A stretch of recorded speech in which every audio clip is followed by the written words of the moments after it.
I'm Katie Jensen, and I'm a co-founder of the English Language Center. And my name is Rhonda Kingsford, and I am the other co-founder. You know, Well, Katie's the one that got the idea. And she talked to a friend of hers that said, Katie, I have a space that you could use to do that in. So Katie came over to me one day and said, Rhonda, I have this idea, and you got to hear me out before you say no. And you've got to go over and look at it. And so I went over and looked at the space, and previously it had been a recording studio for a local TV station, and it needed a lot of work to make it into a suitable area to teach classes in. It took a long time to get our nonprofit status and get going, and my dear father gave me money to establish a banking account and pay our phone bill.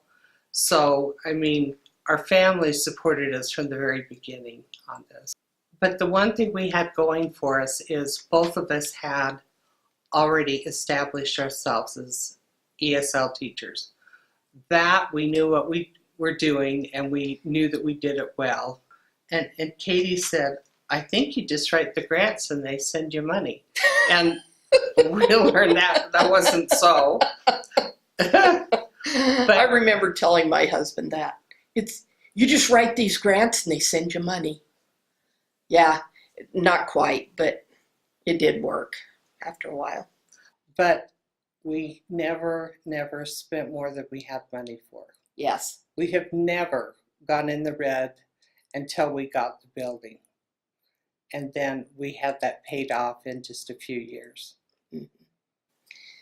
It was one of the most rewarding moments of my entire life, that first day, because we didn't know what would happen. And as people started walking through that door, it was in a very emotional, I felt like, I can't believe, look at all these people. And people were a little afraid to walk in. And I don't know, I just remember it being one of the best moments of my life. One of the most exciting. There are tender, difficult moments here also as we work with people. There was a young man that I worked with from Sudan, and he said,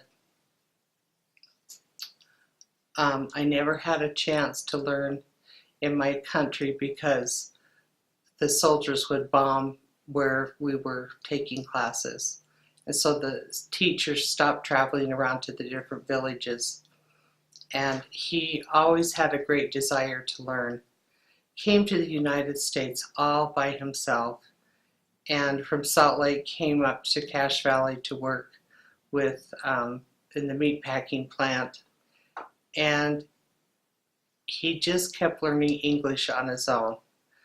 And people say, well, what do you do at night? Do you watch TV? Do you read a book? And he said, no, I study all day long, all night. That was his focal point.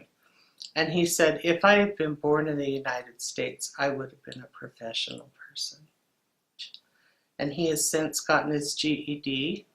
He's working towards trying to be admitted to the university. And he just keeps learning. And I just am so proud of him. Everything that we need to teach with, we have. And we're just very blessed.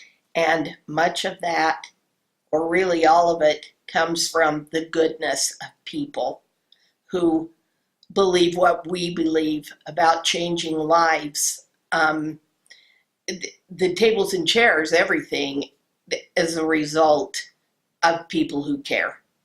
And we remember that every single day.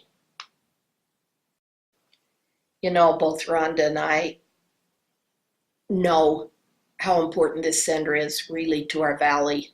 And succession and this continuing on is vitally important to both Rhonda and I. We can't let this dream die. And luckily we have so many people, good people involved with us, that this will continue on. And we would like to thank the Cache Valley that have supported us for 20 years and have taken care so that we could continue this and help people. And we want it to continue for years and years to come.